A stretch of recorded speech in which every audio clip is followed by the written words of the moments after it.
Hello everyone, आज GST में हम बात करेंगे वैल्यू ऑफ सप्लाई चैप्टर में ये rule number 32। Rule number 32 certain supplies के लिए एप्लीकेबल होगा और उन सप्लाईज पे पहले वाले रूल्स एप्लीकेबल नहीं होंगे। 5 सप्लाईज के लिए रूल नंबर 32 के अकॉर्डिंग ही आपको वैल्यू ऑफ सप्लाई कैलकुलेट करनी होगी। और रूल नंबर 32 में हमने एक पॉइंट हमने डिस्कस कर लिया था, पॉइंट नंबर बी वाला, एटीए एयर ट्रेवल एजेंट के द्वारा जो टिकट को बुक कराने की जो सर्विसेज दी जाती है, और ये डोमेस्टिक बुकिंग किया तो 5% वैल्यू माना जाएगा, और यदि इंटरनेशनल बुकिंग हुई तो 10% वैल्यू माना जाएगा। किसका? बेसिक फेयर जो भी होगा। आज जो अपनी क्लास है, आज जो हम क्लास के अंदर डिस्कस करेंगे, it is about the point number A. Point number A क्या होगा? Point number A is value of supply of services. Value of supply of services in relation to purchase or sale of foreign currency including money changing। आज for example आपको America जाना है या America से India में वापस आना है तो यू नीड $1। यदि आपको अमेरिका जाना है तो आपको क्या चाहिए होगा? डॉलर चाहिए होगा। यदि आपको जापान जाना है तो आपको जापानीज येन चाहिए होगा, राइट? मैं क्या कह रहा हूँ, बात समझ में आ रही है? जैसे फॉर एग्जाम्पल मैंने गुड्स इंपोर्ट किया, यदि मैंने गुड्स इंपोर्ट किया डॉलर में तो मुझे क्या करना पड़ेगा? डॉलर पे करना पड़ेगा, लेकिन मेरी जेब में क्या है? रुपीज है, तो मुझे डॉलर क्या करना पड़ेगा? परचेज करना पड़ेगा। तो it means dollar means foreign currency. तो यदि कोई भी पर्सन यदि फॉरेन करेंसी परचेज करता है, फॉरेन करेंसी यदि सेल करता है, तो यदि आप कभी भी फॉरेन करेंसी को यदि परचेज और सेल करते हो तो फॉरेन करेंसी को परचेज और सेल करने के लिए अब फॉरेन करेंसी का जो परचेज और सेल किसके पॉइंट से बात की जा रही है? जो सर्विसेज प्रोवाइड कर रहा है। ये सर्विसेज दे कौन रहा है? जो भी बैंक है और जो भी ऑथराइज्ड डीलर्स है। और ऑथराइज्ड डीलर्स कौन होते हैं? जो भी बैंक्स होते हैं, जो मनी चेंजर्स है। तो जो भी मनी चेंजर्स है, जो भी ऑथराइज्ड बैंक्स है, जिनका काम है आपके डॉलर को रुपीस में कन्वर्ट करना, रुपीस को डॉलर में कन्वर्ट करना, पाउंड को रुपीस में कन्वर्ट करना, और रुपीस को पाउंड में, रुपीस को येन में, येन को रुपीस में। बात समझ में आ रही है सर? बिल्कुल समझ में आ रहा है। इट मीन्स एक नॉर्मल पर्सन है, उसे फॉरेन करेंसी को रुपीस में कन्वर्ट करना पड़ता है, रुपीस को फॉरेन करेंसी में कन्वर्ट करना पड़ता है। फॉर एग्जाम्पल मैंने अमेरिका में माल बेचा, तो जब मैंने अमेरिका में माल बेचा और सामने वाली पार्टी ने मुझे क्या किया? डॉलर में पेमेंट दिया, तो मुझे क्या मिलेगा? डॉलर मिलेगा। ये डॉलर मेरे काम का है? नहीं, क्योंकि इंडिया में क्या चलता है? रुपीस चलता है। तो मुझे डॉलर को क्या करना पड़ेगा? रुपीस में कन्वर्ट करना पड़ेगा। तो डॉलर बेचूंगा और रुपीस आएगा। लेकिन यहाँ पे जो सर्विसेज वाली जो बात की जा रही है, परचेज और सेल वाली जो बात की जा रही है, वो मेरे पॉइंट से बात नहीं की जा रही है, वो किसके पॉइंट से बात की जा रही है? From the bank point of view और from the money changer point of view. तो जब भी आप बोलोगे कि आपने फॉरेन करेंसी परचेज किया है, फॉरेन करेंसी सेल किया, जो सर्विसेज प्रोवाइड कर रहे हैं, तो सर्विसेज कौन प्रोवाइड कर रहा है? मैं सर्विसेज प्रोवाइड नहीं कर रहा हूं, मैं तो सर्विसेज ले रहा हूं। तो परचेज और सेल किसके पॉइंट से? From the point of view of bank, from the point of view of authorised dealers. FEMA के अंदर पड़ा होगा। तो जो भी ऑथराइज्ड डीलर्स हैं, जो भी बैंक है, जो भी मनी चेंजर्स हैं, जो मनी को कन्वर्ट करने का काम करते हैं, वो है सर्विस सप्लायर। और उन सर्विस सप्लायर के लिए वैल्यू क्या होगी? That we are talking here. मैंने अभी तक तुम लोगों को वैल्यू ऑफ सप्लाई की तो बात की नहीं है। वैल्यू ऑफ सप्लाई पे तो आएंगे। सभी किसकी बात कर रहे हो? मैं तो ओनली इसकी बात कर रहा हूं कि पढ़ क्या रहे। कौन है? सप्लायर। तो सप्लायर है बैंक वाले, ऑथराइज्ड डीलर्स, जो फॉरेन करेंसी को रुपीस में कन्वर्ट कर सकते हैं, रुपीस इंडियन करेंसी को फॉरेन करेंसी में कन्वर्ट करते हैं। तो उन बैंक, ऑथराइज्ड डीलर्स और मनी चेंजर्स के पॉइंट से बात की जा रही है कि उन्होंने फॉरेन करेंसी परचेज किया या फॉरेन करेंसी सेल किया। अब समझ में आ रही बात? यस। तो यदि ये बैंक या ऑथराइज्ड डीलर्स या मनी चेंजर्स जब फॉरेन करेंसी को खरीदते और फॉरेन करेंसी को बेचते हैं, तो फॉरेन करेंसी को खरीदने पर और बेचने पर वैल्यू ऑफ सप्लाई क्या माना जाएगा? That we have to discuss in the rule number 32।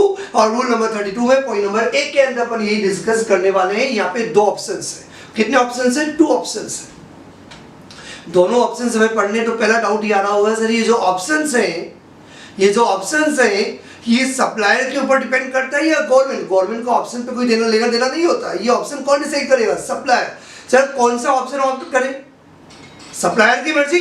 वो ऑप्शन नंबर 1 भी ले सकता है, ऑप्शन नंबर 2 भी ले सकता है, जिसमें उसका फायदा होगा। सर किसका फायदा? सप्लायर का। जहाँ सप्लायर को लग रहा है कि जिस ऑप्शन के थ्रू वैल्यू कम आ रही है वो ऑप्शन उसके लिए बेटर होगा। तो अब 2 ऑप्शन से ही समझ में आ गया। तो मतलब जो भी बैंक है, ये जो भी ऑथराइज डीलर्स है, जो भी सर्विसेज प्रोवाइड करते हैं, तब ये सर्विसेज प्रोवाइड करते हैं, और सर्विसेज प्रोवाइड करने के लिए वैल्यू ऑफ सप्लाई क्या माना जाएगा? तो वैल्यू ऑफ सप्लाई के लिए कितने ऑप्शन है? 2 ऑप्शन है। Now we come to the option number 1। तो इसके बाद हम क्या आएंगे? ऑप्शन नंबर 2 पे जाएंगे, right. Option number 1, option number 1 क्या कहता है? फॉर एन अमाउंट, मतलब ये कि जो भी ऑथराइज डीलर्स है, बैंक है, मनी चेंजर्स है, इन्होंने फॉरेन करेंसी को कन्वर्ट किया, मतलब जो भी इन्होंने फॉरेन करेंसी बाय की, फॉरेन करेंसी सेल की, लेकिन आपको बात करना होगा रुपीस के पॉइंट से। आपको रुपीस के पॉइंट से इसलिए बात करना होगा क्योंकि वैल्यू ऑफ सप्लाई रुपीस में कैलकुलेट करना है, क्योंकि जीएसटी आपको इंडिया में पे करना है, और इंडिया में क्या चलता है? रुपीस। तो जो भी आपने फॉरेन करेंसी खरीदी और फॉरेन करेंसी बेची, तो कितने अमाउंट का आपने एक्सचेंज किया? जैसे फॉर एग्जांपल एक क्लाइंट आया, बोला मेरे 50,000 रुपीज को डॉलर में कन्वर्ट कर दो, तो आपने कितना करेंसी एक्सचेंज किया? 50,000 रुपीज। तो जो भी आपने ग्रॉस अमाउंट ऑफ करेंसी जो आपने एक्सचेंज की foreign rupees up to rupees 1 lakh, यदि आपने 50,000 के बदले डॉलर को एक्सचेंज किया, या 70,000 के बदले यदि आपने डॉलर को एक्सचेंज किया, 1 लाख रुपीज तक का यदि आप मनी को यदि एक्सचेंज करते हो, तो 4 रुपीज 1 लाख। मैं जीएसटी की बात नहीं कर रहा हूं, मैं वैल्यू ऑफ सप्लाई की बात कर रहा हूं। यदि बैंक वाला या ऑथराइज डीलर्स या मनी चेंजर ने यदि 1 लाख रुपए की यदि मनी को कन्वर्ट किया है, मनी को एक्सचेंज किया है, मनी को चेंज किया है, तो उसके लिए वैल्यू ऑफ सप्लाई क्या होगा? जिस वैल्यू के ऊपर जीएसटी लगाना है। लो मेकर्स ने जो वर्ड यूज किया था, that was a minimum 250 rupees, कम से कम 250 रुपया तो लगना ही चाहिए। मतलब जैसे कि आपके घर पे भी एसी वाला आता है, तो एसी वाला क्या बोलता है? भैया आप काम कराओगे या नहीं कराओगे? 400 रुपया लेके ही जाऊंगा, क्योंकि मेरे आने जाने का पेट्रोल लगता है, वही गवर्नमेंट भी यहाँ पे ऐसे ही बना रही है। चाहे आप 10,000 रुपीज का करो, चाहे 2,000 का करो, 1,000 का करो, कितने का भी करो, तो यदि आपने एक बार करेंसी किसी क्लाइंट के लिए एक्सचेंज की, तो कम से कम 250 रुपया तो हम कंसिडर करेंगे। कितना? कम से कम 250 रुपया कंसिडर किया जाएगा। तो इसका मतलब क्या हुआ? मिनिमम 250 रुपीज है, लेकिन मैंने इसे फॉर्मूला के रूप में दे दिया जिससे कि तुम लोगों को याद करना इजी हो जाए। फॉर एग्जाम्पल, मैं एग्जाम्पल भी ले लेता हूँ जिससे कि साथ में कंसेप्ट क्लियर हो जाए। फॉर एग्जाम्पल, जो आपने मनी एक्सचेंज की है, वो फॉर एग्जाम्पल कितना है?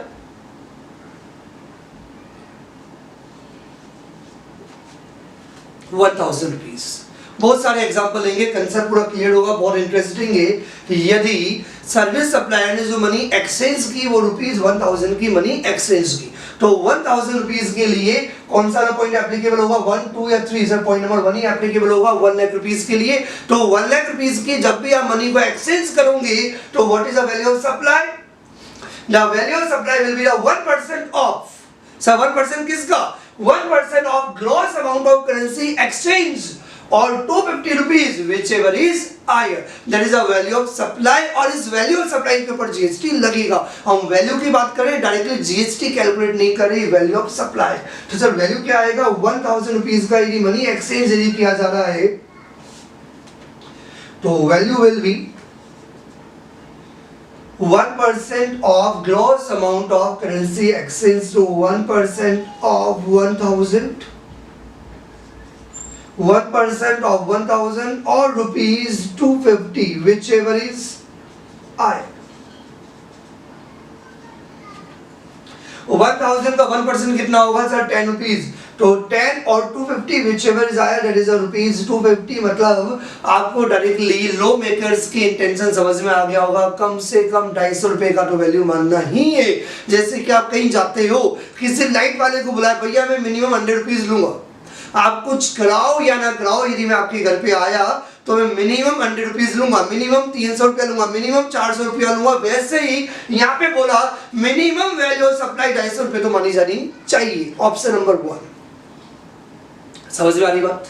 तो ऑप्शन नंबर 1 क्या बोलता है कि आप करेंसी कितना भी एक्सचेंज करो, करेंसी कितना भी एक्सचेंज करो, 1% तो देखना ही है, लेकिन मिनिमम 250 रुपए। और मिनिमम का मतलब क्या होता है? whichever is higher। जब ये दो आइटम के बीच में मिनिमम लोगे कम से कम, तो मेरा whichever is higher।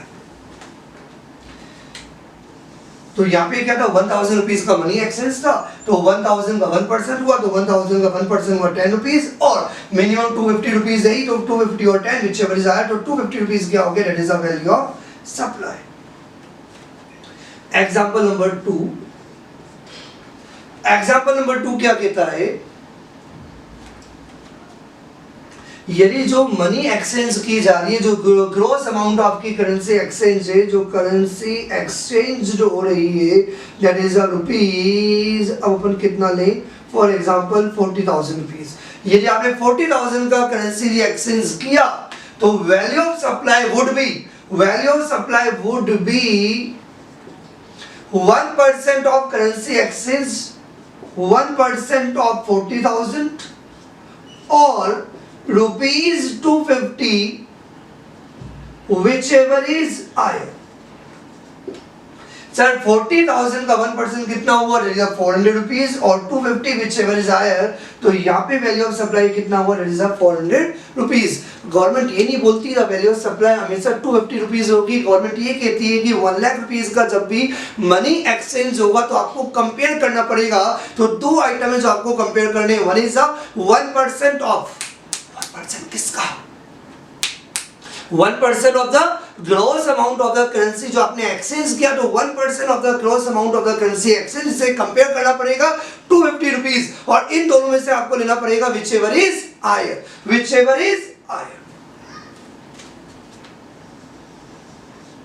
वैसे मुझे लगता है समझ में आ गया होगा। 1 लाख रुपीज तक ये आपका चलता रहेगा। फॉर एग्जांपल यदि आप gross amount of currency exchange यदि 70,000 रुपीज ले लो, तो 70,000 रुपीज के केस में आपको क्या करना पड़ेगा, 1% ऑफ 70,000 700 रुपीज और 250 रुपीज whichever is higher, तो value of supply would B 700 rupees, value of supply would B 700 rupees. समझ में आ गया सर। लेकिन यदि जो मनी एक्सचेंज की जा रही है, यदि 1,50,000 रुपीज का यदि मनी एक्सचेंज हुआ हो, 2.5 लाख रुपए का यदि आपका मनी एक्सचेंज हुआ हो, 4 लाख रुपए का यदि आपका मनी एक्सचेंज किया हो, या 9 लाख रुपए का मनी एक्सचेंज किया हो, 8 लाख रुपए का यदि मनी एक्सचेंज किया हो, तो पॉइंट नंबर 1 एप्लीकेबल नहीं होगा। उसके लिए आपको पॉइंट नंबर 2 देखना पड़ेगा। यदि जो मनी एक्सचेंज किया जा रहा है यदि वो 1 लाख रुपए से ज्यादा हो, बट अप टू ₹10 लाख, मतलब जो सप्लायर है जो मनी एक्सचेंज करने की रुपीस को डॉलर में कन्वर्ट करना, मतलब जहाँ फॉरेन करेंसी का इन्वॉल्वमेंट आ रहा है, तो यदि आप मनी को यदि एक्सचेंज करने की बात करते हो,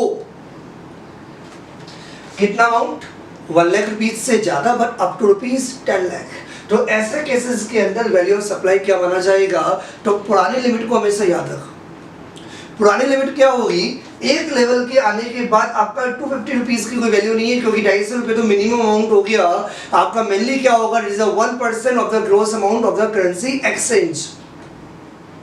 तो यदि 1 लाख रुपए से ज्यादा बट अप टू ₹10 लाख, इसका मतलब ये हुआ कि आपने फॉर एग्जांपल, हम एक एग्जांपल बना के ही बात करते हैं। एग्जांपल नंबर 3, यदि जो करेंसी एक्सचेंज की जा रही है that is of the rupees 3 lakh,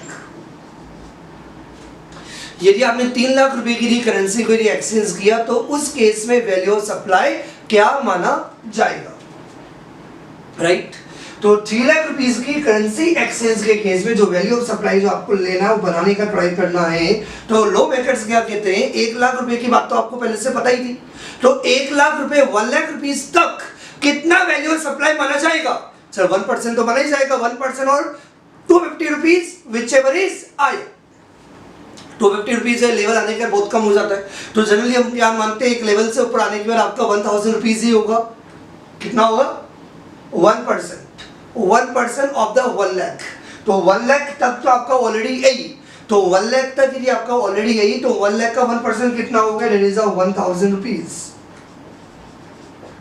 plus 1 lakh से 9 लाख के बीच में, 1 लाख से 9 लाख, क्योंकि टोटल ये जो पॉइंट नंबर 2 एप्लीकेबल होता है more than ₹1 lakh and up to ₹10 lakh, तो 1 लाख का 1000 तो आपका ऑलरेडी फिक्स हो ही गया। और जो भी आपका करेंसी एक्सचेंज किया जा रहा है, तो करेंसी कितना एक्सचेंज किया जा रहा है, 1 लाख रुपीज से लेके 10 लाख रुपीज, कितना 9 लाख रुपीज, तो 9 लाख का कितना परसेंट होगा, 0.5% होगा। लेकिन यहाँ पे 9 लाख रुपीज नहीं आएगा बेटा, टोटल 3 लाख रुपए की आपने करेंसी एक्सचेंज की, तो स्टार्टिंग का जो 1 लाख रुपीज होगा उसका 1000 ऑलरेडी कवर्ड हो ही गया, तो रिमेनिंग कितना बचा, सर 2 लाख रुपीज, तो 2 लाख का कितना परसेंट है, 0.5% है, 2 लाख का कितना परसेंट है, 0.5% है, तो 2 लाख का 0.5% ऑफ 2 लाख, तो ये कितना हुआ, that is 1000 plus 1000 that is rupees 2000।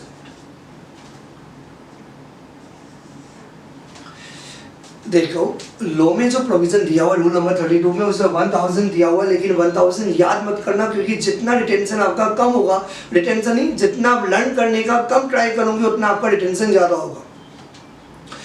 कुछ कंसेप्ट लर्न करने की बजाय उन्हें कनेक्ट किया करो जिससे कि आपको ज़्यादा याद रहे। जैसे कि आपको याद क्या करना है, 1 लाख रुपीज़ का मनी एक्सचेंज के केस में आपका मिनिमम 250 रुपया है। मिनिमम 250 रुपये का मतलब क्या हुआ कि जितना करेंसी एक्सचेंज हुआ उसका 1% और 250 रुपया विच एवरेज आया। तो यहाँ पे 1 लाख रुपए से ज्यादा के केस में 1 लाख रुपए की बात आएगी, तो 1 लाख का 1% हमेशा 1000 रुपीज होगा ही होगा, इसलिए ये 1000 आया। ये 1000 कहाँ से आया? अपन चाहते थे रट्टा ही मार सकते थे कि दिया हुआ लो के अंदर, लेकिन लो में दिया हुआ तो कोई ना कोई रीजन होगा, तो रीजन से क्या होगा याद करना आपके लिए इजी हो जाएगा। तो 1 लाख रुपीज तक 1% होता है, तो इस मतलब 1000 तो आपका होगा ही होगा। तो 1 लाख से ऊपर 10 लाख मतलब 9 लाख, तो 9 लाख के केस में आपको क्या करना पड़ेगा, 0.5% करना पड़ेगा। तो थर्ड एग्जांपल अपन ने लिया, वहां पे मनी एक्सचेंज ही आपका 3 लाख रुपए हो रहा है, तो स्टार्टिंग का 1 लाख रुपीज का क्या हो गया 1000 हो गया, और रिमेनिंग 2 लाख रुपीज के लिए हमने क्या कंसीडर किया, that is 0.5%, that is 0.5%, that is 1000 plus 1000 that is rupees 2000। समझ में आ रही बात?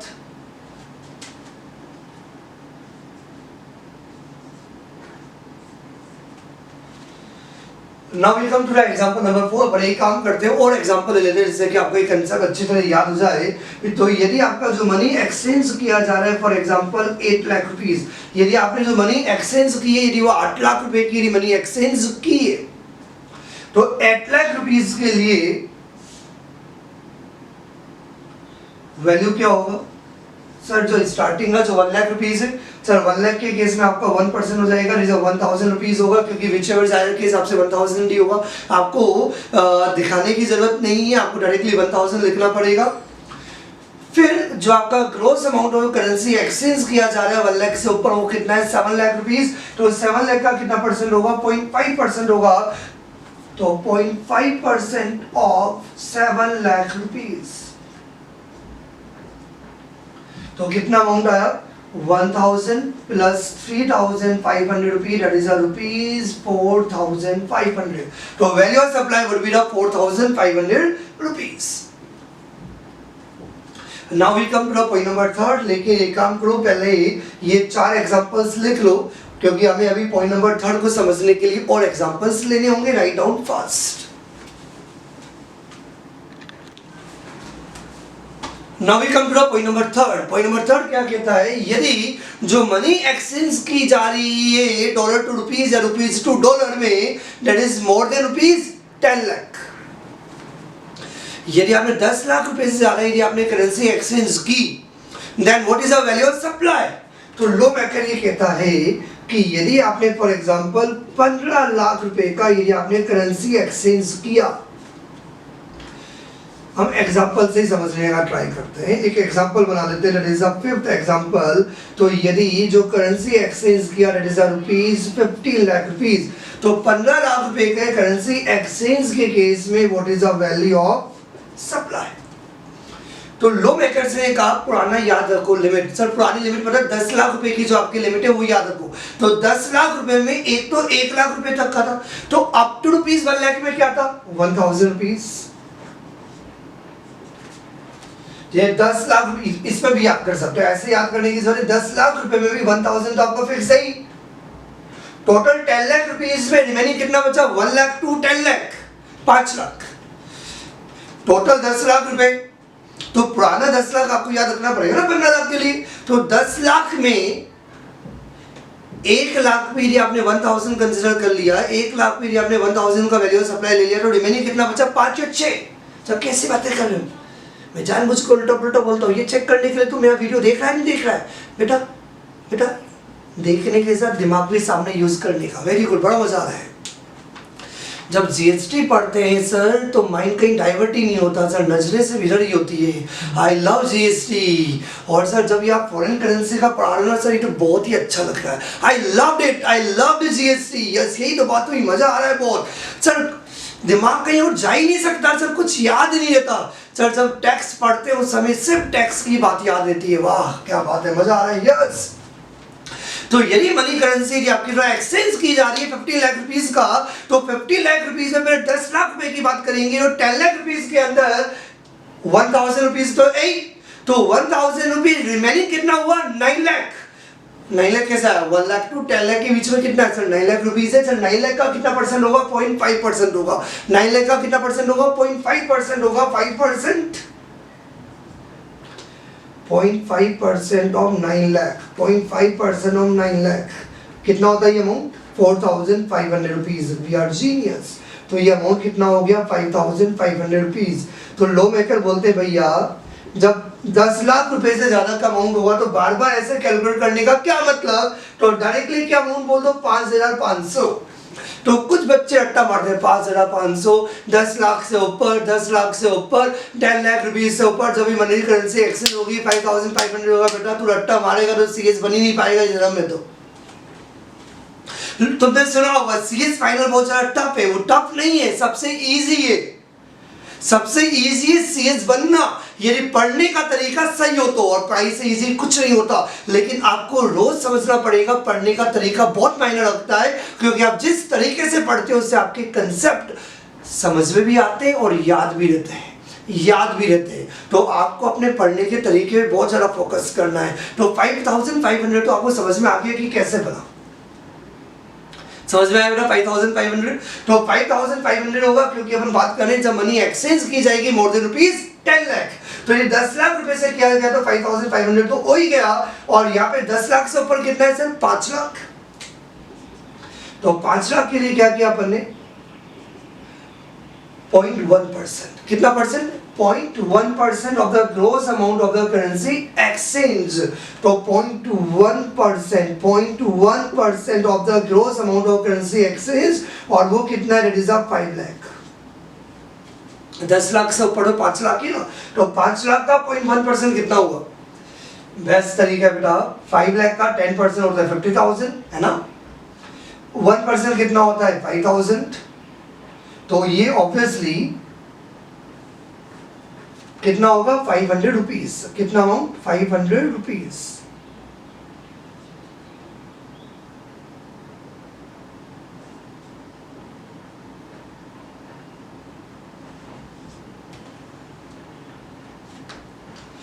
तो 0.1% अपना कितना हुआ, that is 500 रुपीज, और 5,500 plus 500 rupees, that is rupees 6,000। अब क्या हुआ सर, ये तो अमाउंट समझ में आ गया कि रुपीज 6,000 का अपना अमाउंट आ गया, राइट। तो आज बढ़ा लिख देता हूं रुपीज 6,000। गवर्नमेंट ने बोला, गवर्नमेंट ने क्या बोला, सप्लायर के ही फायदे में बात की। क्या पता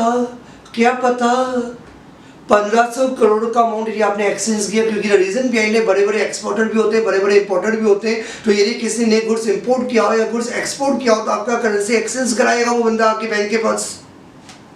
तो आपने 15,000 करोड़ का मनी एक्सचेंज कराया, 1500 करोड़ का यदि आपने मनी एक्सचेंज कराया, यदि आपने बड़े बड़े अमाउंट के यदि मनी एक्सचेंज कराए, तो उस केस में 0.1% बहुत ज्यादा हो जाएगा, बहुत ज्यादा हो जाएगा। तो गवर्नमेंट को ही पता था, तो गवर्नमेंट ने क्या बोला, इस अमाउंट को कंपेयर करना पड़ेगा with the rupees is maximum 60,000 rupees. यहाँ पे लो मेकर ने जो वर्ड यूज किया था, दैट वाज मैक्सिमम 60,000।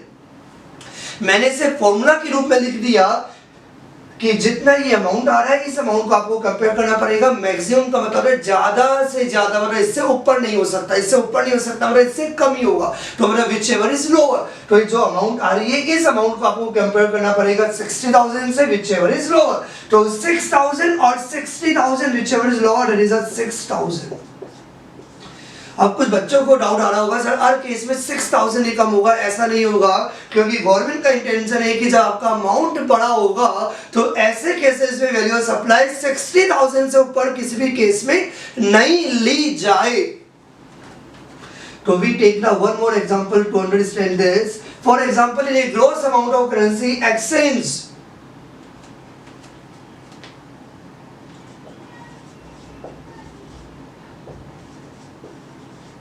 ये कितना हुआ 20 करोड़, यानी gross amount of currency exchange ये आपका 20 करोड़ है। कितना है बेटा 20 करोड़। तो यदि अपन ने 20 करोड़ का अमाउंट लिया, बड़ा ही ले लिया चलेगा, कोई प्रॉब्लम नहीं है। ये 20 लाख रुपीस का यदि आपने अमाउंट लिया तो हमें समझ में आ गया कि जो 2 पॉइंट है फर्स्ट और सेकंड, इसमें एक 5500 तो अपना फिक्स रहेगा ही रहेगा। तो 5500 प्लस क्या होगा 0.1%। 0.1% किसका लेना पड़ेगा सर 1.1% लेना पड़ेगा सर। 20 लाख में से 10 लाख का तो आपका अमाउंट आ ही गया ऑलरेडी। तो 5500 10 लाख का है, तो 20 करोड़ मेरे 10 लाख को आप हटा दो। क्या बोला मैंने, जो 20 करोड़ का जो अमाउंट है, तो 20 करोड़ में से जब आपने 10 लाख को हटाया तो ये आया 19 करोड़ 90 लाख। कितना आया 0.1% आया, 19.1% नहीं आया। मतलब 20 करोड़ में से 10 लाख का अपन ने ले लिया 5500 रुपये। 10 लाख से ऊपर आपको लेना पड़ेगा 0.1%। तो 0.1% ऑफ 19 करोड़ 90 लाख। ठीक है, ये हो गया अपना एक अमाउंट। तो इस अमाउंट को पहले अपन निकाल लेते हैं। 5500 प्लस 19 करोड़ 90 लाख रुपीज का आपको क्या करना पड़ेगा 0.1% निकालना पड़ेगा। जिन स्टूडेंट्स को प्रॉब्लम आती है, जैसे फाइनल के स्टूडेंट्स को आती नहीं, फिर भी फॉर्मेलिटी कर रहा हूं, तो इसका बेस्ट तरीका होता है कैसे 0.1% आपको कैलकुलेट करना है। ये हुआ 10%, ये हुआ 1%, ये हुआ 0.1%, तो कितना आया 199000। कितना अमाउंट हो गया सर, तो 1,99,000 रुपीज हो गया। और जबकि राइट हैंड साइड में जो आपका अमाउंट आएगा 60,000 विच एवर इज लोअर। तो यहाँ पे जो आपका वैल्यू ऑफ सप्लाई होगा that is 60,000 rupees. Value of supply कितना होगा 60,000 रुपीज। और मुझे उम्मीद है समझ में आ गया होगा। पॉइंट नंबर 3 ये बोलता है कि जब मनी करेंसी एक्सचेंज की जा रही है, यदि वो 10 लाख रुपीज से ऊपर है तो 10 लाख रुपए के लिए तो अपने 5500 रुपीज का अमाउंट ले लिया, दोनों को ऐड करके, मतलब ये जो अमाउंट कंपेरिजन करनी पड़ेगी, this is a complete first amount and this is a second amount. इन दोनों में से आपको क्या करना पड़ेगा विच एवर इज लोअर। तो 5500 रुपीज 0.1% अपन रिमेनिंग अमाउंट का लेंगे, तो 19 करोड़ 90 लाख रुपीस का 0.1%, ये जो भी अपना अमाउंट आएगा इस अमाउंट को अपन कंपेयर करेंगे 60,000 से, और दोनों में से हमने क्या लिया है लोअर। मेरा लॉजिक भी सुन लेना, क्योंकि जनरली क्या होता है जब बच्चा याद कर लेता है और एग्जाम में क्वेश्चन आता है तो जनरली ये प्रॉब्लम आती है स्टूडेंट्स को याद करने में। वो क्या आती है सर, ये याद नहीं रहता एग्जाम में कि एक जगह तो आपने विच एवरेज आया बोल दिया, एक जगह आपने विच एवरेज लोअर बोल दिया। सर मुझे एग्जाम में याद ही नहीं था, मैं भूल जाता हूँ। तो किसने बोला याद करने का? आपके घर पे भी कोई बंदा आता तो अपन क्या बोलते हैं, कम से कम 250 रुपया लूंगा, बस वही है। कम से कम मतलब विच एवरेज आया तो स्टार्टिंग में कम से कम इतनी वैल्यू तो होनी चाहिए, लेकिन ज्यादा वैल्यू कुछ समझ आ रहा है, वैल्यू बहुत ज्यादा ऊपर जा सकती है। गवर्नमेंट ने बोला विच एवरेज लो, याद हो गया। सिंपल सा पॉइंट है, बंदा ने बोला कि मैं आपके परसेंटेज चार्ज करूंगा और आपने मुझे 10 रुपए का काम किया, 10 रुपए का एरिया 1% देते हो, 0.1 के लिए थोड़ी आपके घर पे होगा, तब बोलता है मिनिमम 100 रुपये चार्ज करूंगा। तो वही कंसेप्ट यहाँ पे भी है कि आपका वैल्यू स्टार्टिंग में कम हो सकता है। तो हमने क्या बोला, हमने ये बोला कि 1% चार्ज किया जाएगा लेकिन मिनिमम 250 रुपये लिया जाएगा। लेकिन जब आपका सप्लाई 10 लाख रुपए से ऊपर कितना भी ऊपर जा सकता है तो उसके लिए हमने क्या बोला 5500 रुपीज, तो 8 प्लस 0.1% चार्ज किया जाएगा। लेकिन यदि वैल्यू बहुत ज्यादा हो गया तो 60,000 रुपीज से वैल्यू कभी भी ज्यादा चार्ज वैल्यू नहीं माना जाएगा, वैल्यू ऑफ सप्लाई नहीं माना जाएगा। मैं ये नहीं बोल रहा हूँ कि बैंक वाला कितना चार्ज करता है, बैंक वाला तो अपने मार्जिन के हिसाब से जो भी आरबीआई का जो रेट और जो भी रूल्स बने हुए उनके हिसाब से उसका मार्जिन छुपा हुआ रहता है। ये वैल्यू ऑफ सप्लाई बनाया गया लप्पा मेथड, हमने बोल दिया इतना वैल्यू ऑफ सप्लाई माना जाएगा for the purpose of service supplier. किसके लिए बात की जा रही है, सर्विस सप्लायर, जो मनी को एक्सचेंज करते हैं, ऑथराइज्ड बैंक्स, मनी चेंजर्स। बात समझ में आ गई? तो यहाँ पे ये ऑप्शन नंबर 1 है। अब इसके बाद हम क्या डिस्कस करेंगे, option number 2 right down first.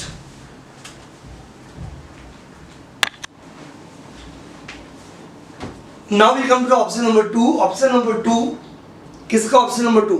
जब फॉरेन करेंसी को एक्सचेंज किया जाता है, मनी को कन्वर्ट किया जाता है, और यहाँ पे हम जो बात कर रहे हैं from the point of view supplier बात कर रहे हैं, और सप्लायर कौन है? ऑथराइज्ड बैंक और मनी चेंजर्स।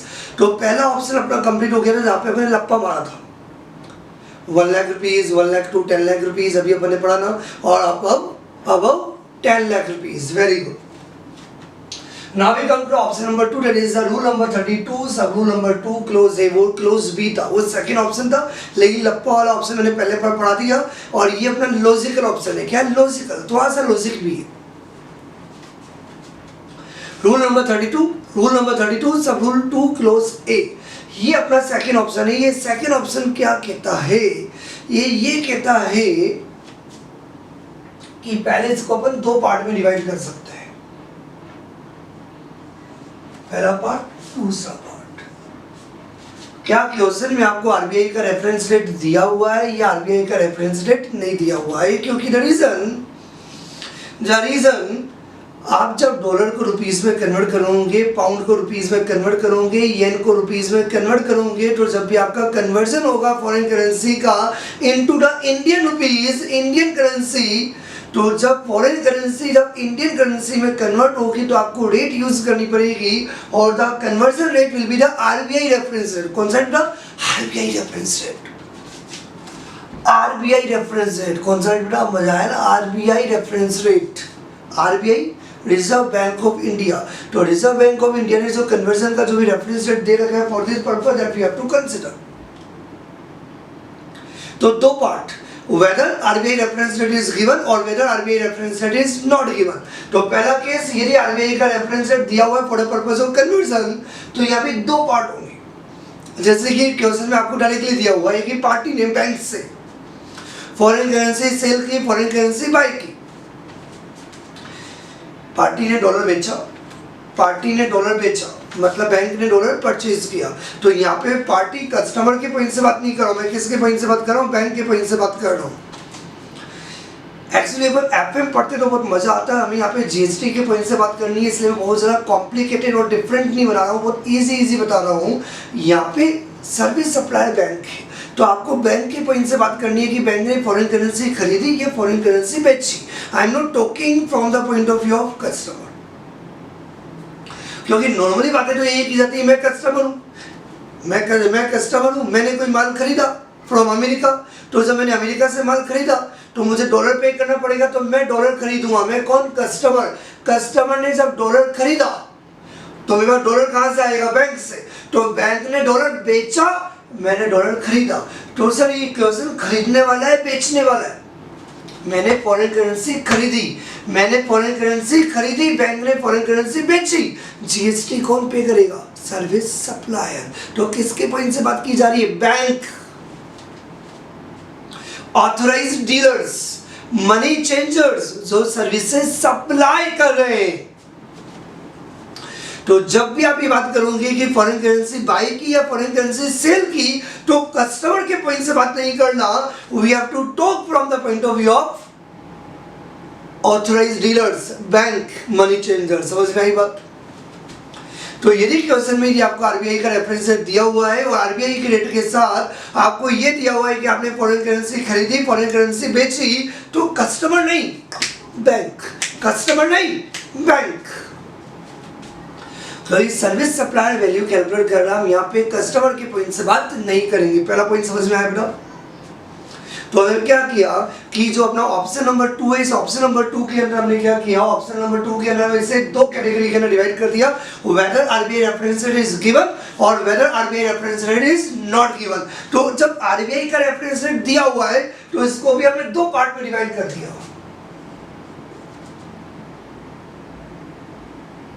Small 1, small 2। तो यदि आरबीआई का रेफरेंस रेट दिया हुआ है, अवेलेबल है, और पहला केस क्या कहता है कि जब डॉलर रुपीस में कन्वर्ट हो रहा है या पाउंड रुपीस में कन्वर्ट हो रहा है या रुपीस पाउंड में कन्वर्ट हो रहा है, मतलब one of the currencies Indian rupees, यदि एक करेंसी यदि इंडियन रुपीस में है तो ये वाला पॉइंट नंबर 1 एप्लीकेबल होगा, पॉइंट नंबर 1 का small 1। For a currency when exchange from और टू इंडियन रुपीज, का मतलब ये हुआ कि बैंक ने पाउंड खरीदा, पाउंड बेचा, पाउंड को रुपीस में कन्वर्ट किया, रुपीस को पाउंड में कन्वर्ट किया, डॉलर को रुपीस में कन्वर्ट किया, रुपीस को डॉलर में कन्वर्ट किया। जब वन ऑफ द करेंसी, मतलब ये कि one is a bank, another is a customer, और बैंक और कस्टमर के बीच में, बैंक और कस्टमर के बीच में वन ऑफ द करेंसी क्या बेटा? Indian rupees. One of the currency क्या है? Indian rupees. One of the currency क्या है? Indian rupees.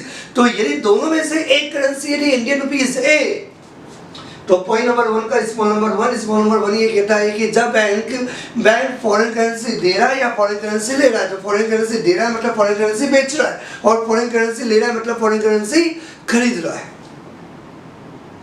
क्योंकि जब कस्टमर, फॉर एग्जांपल कस्टमर ने माल खरीदा, तो कस्टमर ने जब माल खरीदा फॉरेन करेंसी में, तो उसे फॉरेन करेंसी चाहिए होगी, तो फॉरेन करेंसी चाहिए, तो ये फॉरेन करेंसी बाय करेगा कौन? कस्टमर। जब फॉरेन करेंसी कस्टमर लेगा तो कहां से लेगा? From the bank. तो बैंक के पैसे क्या हो गया? बेचना। बैंक ने बेचा, कस्टमर ने खरीदा। यदि किसी स्टूडेंट को यदि कम समझ में भी आ रहा है, क्योंकि ये थोड़ा प्रैक्टिकल पार्ट हो गया, एफएम वाला पार्ट हो गया, तो डोंट वरी अबाउट इट, इतना डिटेल्ड में आएगा ही नहीं, क्योंकि हम लोग जीएसटी वाले लोग हैं। तो जीएसटी के अंदर इंपॉर्टेंट है जो तुम्हें समझना है, सर्विस सप्लायर जीएसटी पे करेगा, सप्लायर के पॉइंट से बात करनी है, ऑथराइज्ड डीलर से पॉइंट से बात करनी है, बैंक के पॉइंट से बात करनी है। तो बैंक ने जब फॉरेन करेंसी बाय की क्वेश्चन में दिया होगा, बैंक के पॉइंट से बात करनी है, बस इतना से याद कर लेना, तभी गलती नहीं होगी। और बाकी यदि आपको सारा समझ में आ गया कि कस्टमर बेच रहा है मतलब बैंक खरीद रहा है, कस्टमर खरीद रहा है मतलब बैंक बेच रहा है, यदि बात समझ में आ गई तो अच्छी बात, नहीं भी आई तो कोई प्रॉब्लम नहीं है। पर आपको हमेशा ये याद रखना है कि बैंक कर क्या रहा है, बैंक कर क्या रहा है, क्योंकि बैंक के पॉइंट से आप वैल्यू ऑफ सप्लाई कैलकुलेट कर रहे हो, आपको बैंक के पॉइंट से बात करनी है। तो अपन पहला पॉइंट लेते हैं अगेन यहाँ पे small a and small b। तो यदि फॉरेन करेंसी को इंडियन रुपीस में कन्वर्ट करने की बात आ रही है, तो कन्वर्ट करने के केस में आपको क्या लिखना पड़ेगा कि जो सर्विस सप्लायर, जो बैंक के ऑथराइज्ड डीलर्स है, उसने फॉरेन करेंसी खरीदी या फॉरेन करेंसी बेची। यदि उसने फॉरेन करेंसी खरीदी, चाहे फॉरेन करेंसी खरीदी हो या फॉरेन करेंसी बेची हो, मैं बहुत इजी तरीके से बता देता हूं। आपको दो रेट का डिफरेंस निकालना है, एक आरबीआई रेट, खरीदी तो खरीदने वाली रेट, और यदि बेचा तो बेचने वाली रेट का डिफरेंस निकालना है।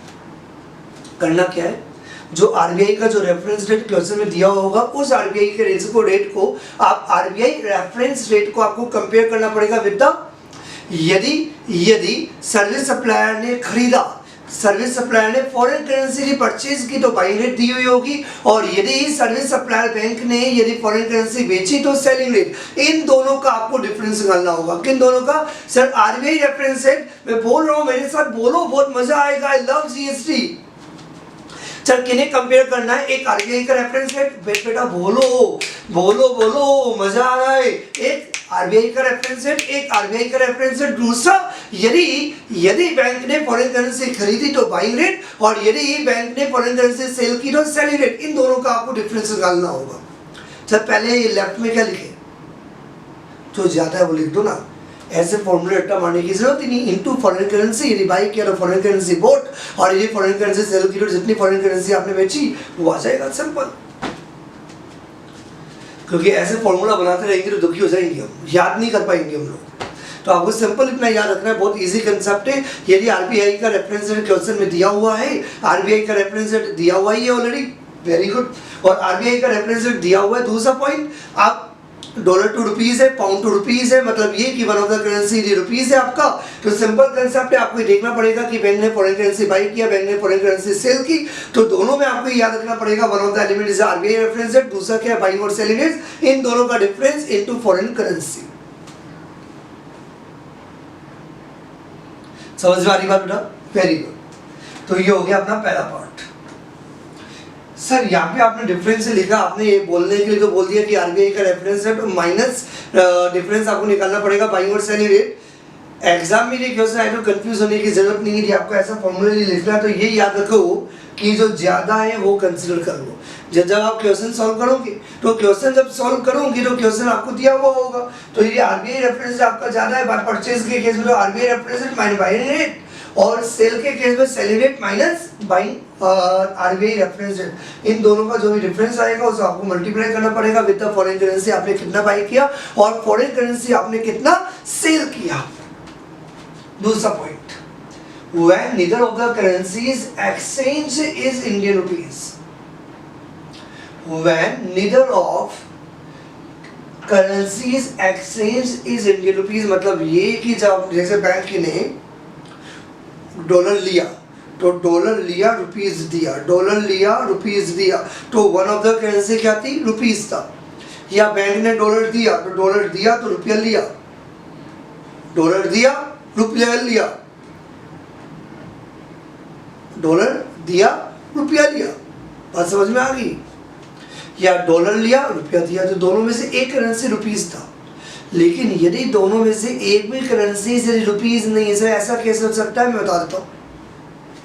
कस्टमर के पॉइंट से बात करता हूँ, बैंक के पॉइंट से अपने यहाँ बन जाएगा। कस्टमर ने फॉर एग्जाम्पल कोई माल खरीदा माल नहीं खरीदा, माल बेचा। मैंने अमेरिका में माल बेचा, तो मैंने अमेरिका में माल बेचा तो मेरा यूएस डॉलर आएगा। लेकिन अब मुझे माल खरीदना है फ्रॉम द यूके, तो जब मैंने माल बेचा तो मेरे पास पेमेंट आ रहा है डॉलर में, और मैंने माल खरीदा फ्रॉम द यूके तो मुझे पाउंड में पेमेंट देना है। तो मैं बैंक के पास डॉलर लेके गया, ध्यान से देखना, तो डॉलर बैंक के पास लेके गया, बैंक इस डॉलर के बदले मुझे पाउंड दे दो, बैंक इस डॉलर के बदले मुझे पाउंड दे दो। तो बैंक ने डॉलर लिया, मुझे पाउंड दिया। बैंक के पॉइंट से बेटा सुनो बड़ा इंटरेस्टिंग है। बैंक ने डॉलर लिया, मुझे पाउंड दिया, इन दोनों में से एक भी करेंसी रुपीस है नहीं। बेटा यदि नहीं समझ में आ रहा ना, टेंशन मत लेना, नंबर तो आएगा, रट्टा मार लेना। हर चीज समझ में आएगी जरूरी नहीं है, लेकिन समझाने का ईमानदारी से एफर्ट्स करूंगा। सुनना बात ध्यान से, मैं कस्टमर हूं, जो कस्टमर के पॉइंट से बता रहा हूं उसे बैंक के पॉइंट से कन्वर्ट कर देना। ये कस्टमर है, कस्टमर ने कोई माल बेचा, यूएसए में माल बेचा, और यदि आपने यूएसए में यदि माल बेचा तो यूएसए से क्या आएगा, डॉलर आएगा। और मुझे कहीं और से माल खरीदना है, मुझे कहां से माल खरीदना है, मुझे यूके से माल खरीदना है। तो यदि मुझे यूके से माल खरीदना है तो मुझे क्या देना होगा, पाउंड देना होगा। यहां से क्या रहे, डॉलर पाउंड गया, तो मैं क्या करूंगा, पाउंड देने के लिए मुझे डॉलर के बदले पाउंड लेना पड़ेगा। तो मैं बैंक के पास जाऊंगा, मैंने बैंक को क्या किया, डॉलर दिया, मैंने बैंक को डॉलर दिया, डॉलर के बदले बैंक ने मुझे क्या किया, पाउंड दे दिया। बैंक के पॉइंट से बेटा बैंक इधर डॉलर मिला, मिलने को क्या बोलोगे, डॉलर बाई किया। बैंक को डॉलर मिला, मतलब बोल सकते हो बैंक ने डॉलर बाई किया, और पाउंड दिया मतलब पाउंड बेचा, पाउंड दिया पाउंड बेचा। तो बैंक ने डॉलर खरीदा, पाउंड बेचा, बैंक ने डॉलर खरीदा, पाउंड बेचा, डॉलर खरीदा, पाउंड बेचा, डॉलर खरीदा, पाउंड बेचा, डॉलर खरीदा, पाउंड बेचा। सर बार बार क्यों बोल रहे हो, बैंक ने फॉरेन करेंसी बाई की, बैंक ने फॉरेन करेंसी बेची, मतलब एक ही ट्रांजैक्शन, सुनना बात ध्यान से, एक ही ट्रांजैक्शन में फॉरेन करेंसी आ रही है, फॉरेन करेंसी जा रही है, फॉरेन करेंसी आ रही है, फॉरेन करेंसी जा रही है, फॉरेन करेंसी आ रही है, फॉरेन करेंसी जा रही है। इसका मतलब ऐसे नहीं हो सकता। यहाँ पे क्या किया था, बैंक ने एक ही ट्रांजैक्शन में ओनली फॉरेन करेंसी खरीदी थी या फॉरेन करेंसी बेची थी, तो हमने ये वाला कंसेप्ट अप्लाई कर दिया।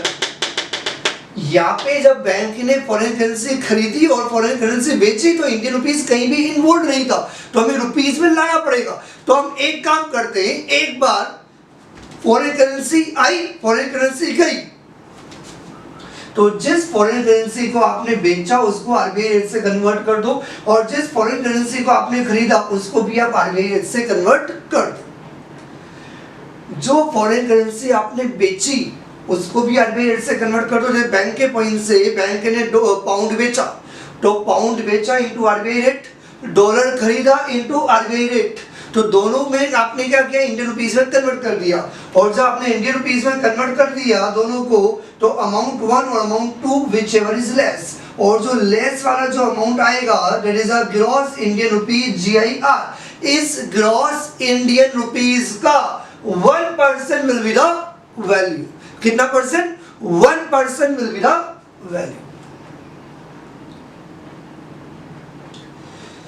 Now we come to the point number 2. Point number 2 क्या कहता है? When the RBI reference rate is not available, और यदि आपको आरबीआई का रेफरेंस रेट यदि अवेलेबल नहीं है तो उस केस में हम क्या करेंगे, जितना भी ग्रॉस इंडियन रुपीस है उस ग्रॉस इंडियन रुपीस का, gross amount of Indian rupees का 1% क्या होगा, दैट विल बी वैल्यू, और उस वैल्यू के ऊपर क्या होगा, GST will be charge.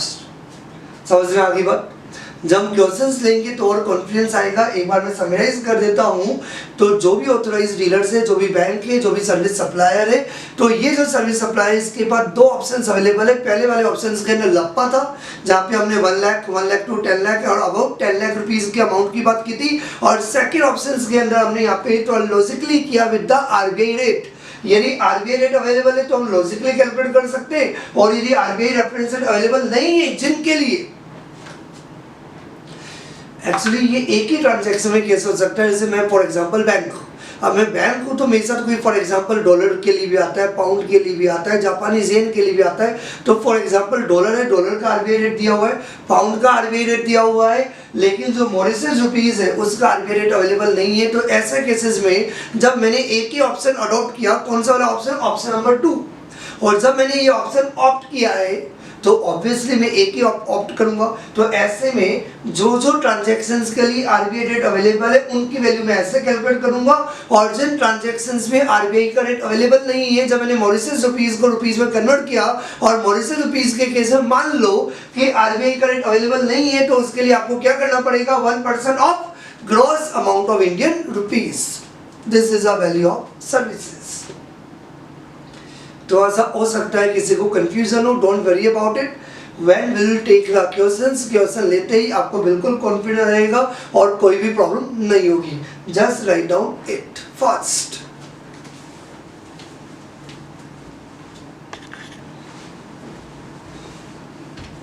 Yes, तो ये जो सेकंड ऑप्शन अभी जो हमने पढ़ा उसको और बेटर अंडरस्टैंड करने के लिए कि समझ में आया या नहीं आया, we take the question number 1. We take the question number 1. Question number 1 में एक ABC Money Changers Limited है, जयपुर का authorized dealer enter into the following transactions. In transactions के लिए what is the value of supply? तो value of supply क्या होगी? तो now we come to the point number 1. Sold 10,000 US dollar. Sold 10,000 US dollar. आपने foreign currency 10,000 cell की at the rate 1 US dollar is equal to ₹71. क्या यहाँ पे RBI rate दिया हुआ है? यस सर, डॉलर के लिए आरबीआई रेट आपका दिया हुआ है. तो यहाँ पे पहला वाला पॉइंट एप्लीकेबल होगा if RBI rate is given and one of the currency is rupees. तो आपको करना क्या है, आपको सिंपल ही करना है कि आरबीआई का रेट आपको दिया हुआ है, सेलिंग रेट आपको ये दिया हुआ है, तो जो आरबीआई रेट है और जो सेलिंग रेट है इन दोनों का डिफरेंस 71 माइनस 70 इंटू जितना आपने फॉरेन करेंसी सेल किया इंटू 10,000.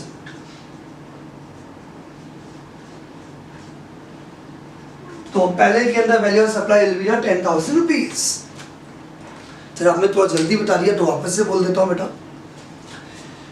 आपका जो सेलिंग रेट है डॉलर को, तो डॉलर को सेलिंग करने का जो रेट है आपका ₹71 है, और आरबीआई का जो रेट है वो 70, दोनों का डिफरेंस आपको निकालना होता है. जो मैंने कहा था आरबीआई रेट और सेलिंग रेट या बाइंग रेट, तो यहाँ पे सेलिंग रेट की बात की जा रही है. तो आरबीआई रेट और सेलिंग रेट का difference 71 minus 70 is ₹1 into number of foreign currencies sold, that is into 10,000. तो 10,000 रुपीज एक करेंसी के लिए ₹1, और 10,000 फॉरेन करेंसी के लिए 10,000 रुपीज. जब आरबीआई का रेफरेंस रेट दिया हुआ है तो हमें क्या करना होगा, आरबीआई का रेफरेंस रेट और जो भी बाइंग और सेलिंग रेट है उन दोनों का आपको क्या करना होगा, डिफरेंस कैलकुलेट करना होगा. यहाँ पे अपन ने क्या किया, परचेज किया 1000 यूरो, ये यूरो है, तो 1000 यूरो आपने परचेज किया. जो यूरोप है ना, यूरोप, तो यूरोप की करेंसी क्या होती है, यूरो होती है. तो purchased 1000 euro at the rate 1 euro is equal to ₹70. Euro का आपका आरबीआई रेट आपका दिया हुआ है. ये जब आरबीआई रेट दिया हुआ है, ये तो हम क्या करेंगे, जो आरबीआई का जो रेट है और ये जो रेट है इन दोनों का difference 71 minus 70 into foreign currency जो आपने परचेज की, दैट इज 1000. तो एक करेंसी के लिए 1 रुपीज और 1000 पाउंड के लिए कितना 1000 rupees, that is the value of supply. Bar bar formula देखते हैं ना, प्रॉब्लम बिल्कुल भी नहीं आएगी। पॉइंट नंबर 3 के अंदर आपने परचेज किया 2000 pound at the rate 1 pound is equal to ₹99। तो आपने परचेज किया है पाउंड को 2000, आरबीआई आपका रेट दिया हुआ है, तो आपको करना क्या है सर, डिफरेंस निकालना है। किन दोनों का डिफरेंस, आरबीआई रेट और बाइंग रेट का, या बाइंग रेट नहीं तो सेलिंग रेट का। तो इन दोनों का डिफरेंस निकाला तो ये आया 1 rupees into number of pound. तो 1 पाउंड के लिए इतना, तो 2000 पाउंड के लिए कितना होगा, कितने रुपीज होंगे, that is 2000 rupees. 2000 rupees, that is the value of supply. हमने क्या किया, वैल्यू ऑफ सप्लाई कैलकुलेट कर लिया। We come to the point number 4। Point number 4 के अंदर आपने सेल किया 50,000 units of the currency XYZ at the rate 1 XYZ is equal to ₹15। और यहाँ पे XYZ की कोई भी आरबीआई रेट नहीं दी हुई है, तो अपना राइट हैंड साइड वाला पॉइंट एप्लीकेबल होगा जब आरबीआई रेट नहीं दिया हुआ है। When RBI reference rate is not available. क्या बताया था सर, कुछ तो बताया था, याद नहीं आ रहा, याद करो, पन्ने पलट के देखो क्या लिखवाया था। यदि आरबीआई का रेफरेंस रेट नहीं दिया हुआ है तो हम क्या कंसीडर करेंगे, 1% of gross amount of Indian rupees. 1 XYZ में 15 रुपए होते हैं, तो टोटल 50,000 XYZ आपने जो सेल किया उसमें कितने रुपीस होंगे, तो 50,000 इंटू 15, ये हो गया gross amount of Indian rupees. तो gross amount of Indian rupees का 1% into 1%, that will be considered as value of supply. तो 50,000 इंटू 50, दैट इज 750,000 इंटू 1%, ये क्या 1% है, दैट इज ₹7,500।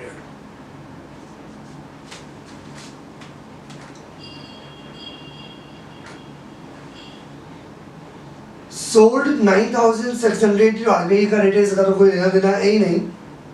तो sold 9,680 US dollar for pound 6,800। Bank ने क्या किया, डीलर ने क्या किया, बेचा फॉरेन करेंसी, खरीदा foreign currency. Neither of the currency is rupees, मतलब कोई भी एक भी करेंसी रुपीज में नहीं है, और जब एक भी करेंसी रुपीज में नहीं है, आपने बेचा भी फॉरेन करेंसी है और खरीदा भी फॉरेन करेंसी है। बेचा भी फॉरेन करेंसी है, खरीदा भी फॉरेन करेंसी है, तो फॉरेन करेंसी को भी रुपीज में कन्वर्ट कर दो। जो खरीदा है और जो फॉरेन करेंसी बेचा है उसको भी रुपीज में कन्वर्ट कर दो। रुपीज में दोनों में से जो लोअर अमाउंट आएगी वो कंसिडर करो। बहुत इजी है, क्योंकि आपको एक अमाउंट रुपीस में चाहिए होगा। आपने फॉरेन करेंसी बेचा, फॉरेन करेंसी बाई किया, दोनों ही फॉरेन करेंसी, दोनों फॉरेन करेंसी को रुपीज में कन्वर्ट कर लो। और जो दोनों में से लोअर है, क्योंकि 2 बार तो जीएसटी नहीं पे करोगे, जीएसटी को आपको एक ही बार पे करना पड़ेगा, क्योंकि ट्रांजैक्शन तो एक ही ट्रांजैक्शन में आपने फॉरेन करेंसी सेल किया और उसी में आपने फॉरेन करेंसी बाई किया, तो जीएसटी एक ही बार पे करना पड़ेगा। तो वैल्यू ऑफ सप्लाई एक ही बार निकालना पड़ेगा, लेकिन यहाँ पे वैल्यू 2 बार आ रही है। क्यों, फॉरेन करेंसी को भी रुपीस में कन्वर्ट किया, जो आपने सेल किया, जो फॉरेन करेंसी आपने बाई किया उसको भी आपने इंडियन रुपीस में कन्वर्ट किया।